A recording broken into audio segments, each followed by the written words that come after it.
सर्व लोकप्रतिनिधी इथे नसल्यामुळे मागे बराच काळ हा प्रशासकाचा काळ गेलेला आहे आणि ते थोडं जर स्पष्ट बोलायचं असलं, प्रचंड अनागोंदी, प्रचंड कार्यवाही म्हणजे प्रशासन अगदी ढिम्म. आणि थोडं स्पष्ट जर मला छत्रपती संभाजीनगर जिल्हा परिषदच्या बाबतीत जर बोलायचं राहिलं तर वेगवेगळ्या खात्यामध्ये मोठ्या अधिकाऱ्यांकडून करप्शनचे प्रकरण यामध्ये झाल्याचं आढळलेलं आहे आणि त्या निमित्ताने ही बैठक आजची घेण्यात आली होती.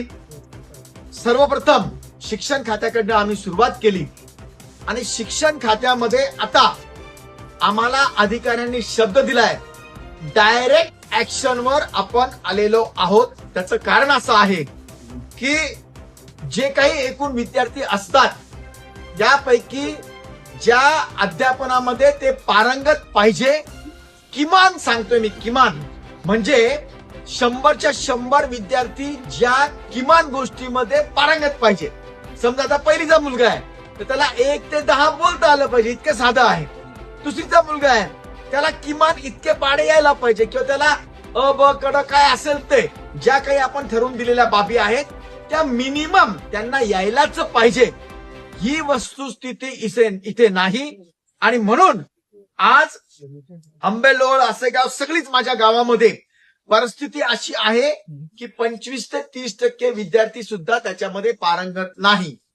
विषय मी जो इतक्या वर्षापासून सांगत होतो की शिक्षक मुख्यालयी राहायला पाहिजे, त्याचं कारण तेच होतं की जर समजा आता एक उदाहरण सांगतो मी, आंबेलोळ आहे, एकूण विद्यार्थी 129 आहे, सरासरी वाचन स्तरामध्ये 8, लेखन सरासरीमध्ये 9, संख्या ज्ञानामध्ये 9, संख्यावरील क्रियामध्ये 10, असे फक्त 36 मुलं त्याच्यामध्ये व्यवस्थितरित्या पारंगत आढळले.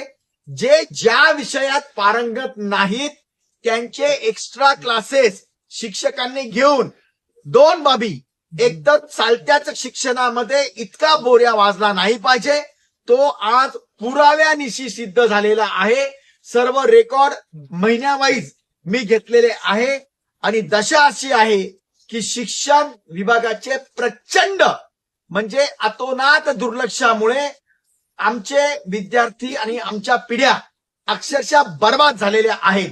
म्हणून आज सीओ मॅडमनी हे मान्य केलंय की ज्यांच्याकडून वेळोवेळी अध्ययन स्तरामध्ये डेव्हलपमेंट झालेली नाही त्यांना हुडकून काढून, म्हणजे शिक्षक, केंद्र प्रमुख, विस्तार अधिकारी, बीओ आणि पर्यायाने एज्युकेशन ऑफिसर सुद्धा, माझा सर्व रोष मॅक्सिमम जवळपास 4 वर्ष इथं एज्युकेशन ऑफिसर मॅडमला इथे असताना त्यांच्या कार्यकाळामध्ये शिक्षणाचा स्तर प्रचंड खालावलेला आहे आणि त्यांना वेळोवेळी सांगून सुद्धा काहीही झालेलं नाही.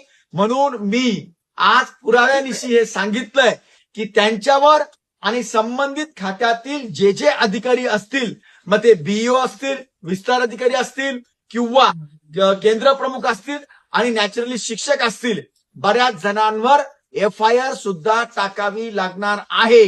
त्यामध्ये त्यांनी खोटे डॉक्युमेंट्स लावून बरेच गैरव्यवहार सुद्धा केलेले आहेत.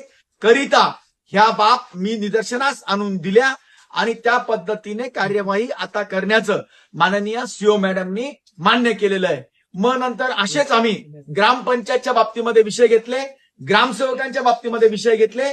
ग्रामसेवक ज्याला आता ग्रामपंचायत अधिकारी म्हणून नेमतो, म्हणजे संबोधतो ते, आणि व्हिडिओ हे सुद्धा त्यांचे 1 ते 33 रजिस्टर बरोबर ठेवत नाही, काम करत नाही. ग्रामसेवकाचं इतकंच काम नाही की गावात कार्यालयात गेलं नमुना नंबर 8 दे किंवा फक्त काय म्हणतात 14 वित्त आयोगाचा पैसा खर्च कर, इतकं नसतं.